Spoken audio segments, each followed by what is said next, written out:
Okay, students, in this level I'm going to look at connecting my current level to another level using the ability to load a different level in the engine.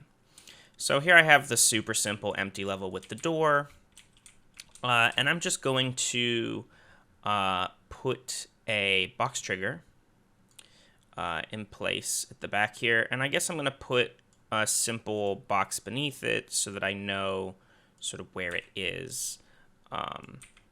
Just to sort of mark for me where the level trigger is. Now, obviously, you could put it behind a door or at the edge of something so it becomes, the only place that someone could go at the end of a dark hallway or something. But for this example, this will work. I'm going to make my box trigger a little bigger here. And a big thing of what I'm going to do is I'm also going to rename this guy. I'm going to choose Edit, Rename. I'm going to call it like level load trigger. Or you could call it like level end or something similar. So with it selected, I'm going to open my level blueprint. And I'm going to move to somewhere new. And I'm going to call an event on it. And that event is the begin overlap. So when I walk into the box. And to load the next level, the command is just open level. And you can open it by an object reference, which can be a list, or just open by name, which is what I'm going to work with here. And it's probably worth checking to see. In this instance, I'm going to cast to the third-person character. You can cast to whatever your character is, just to make sure it's your character that is walking into the box. And then we have to have a level name here. So if we look at my content here, I'm currently in level 1. And I want to load level 2. So I'm going to just type in the space here, level 2. And I'm making sure to watch my caps. And I'm going to hit compile.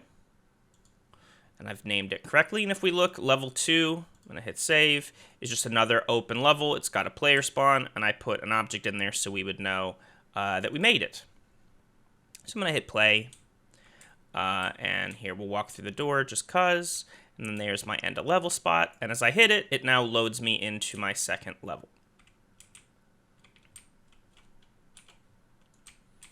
Now, there are other ways that you can use this open level by name. One way would be if you wanted to reload the level or reload the game. I'm actually going to place that in my player. So I'm going to select my player here. And I'm going to choose to edit the third-person blueprint, which will open up here. And you can see we have some different situation. I had already done it here. But I'm going to go ahead and select a keyboard shortcut. So I'm going to type keyboard, which will bring up all my different key events. And you can see this symbol here is for keyboard. And then I'm going to type R, because I'm going to use R as my restart button. And I've placed it in the third-person character because I want this to work regardless of which level I'm in. So this is like we're making our game for an arcade. We want to have a really quick, easy restart button, so if a player gets up, somebody else can play. So R for restart. And again, I'm going to look for open level by name. But I'm going to put in whatever my first level is here, which is level 1. And so regardless of which level I'm in, it's going to load level 1 if I press R.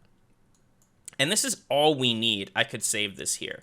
Now, if you wanted it to restart your current level, or like just the current level, and not the whole game, what you could put in here is you could have it get the current level. Let's get current level name. And what we could do is put that into here, which will transform into the string, and we could have it so that what this does is it gets whatever current level we're in right now, and we would have it open that current level. So this reloads any individual level you're in, but without this piece, it will just reload us back to the beginning. So I'm going to delete these for now. Just connect to this and make this level 1.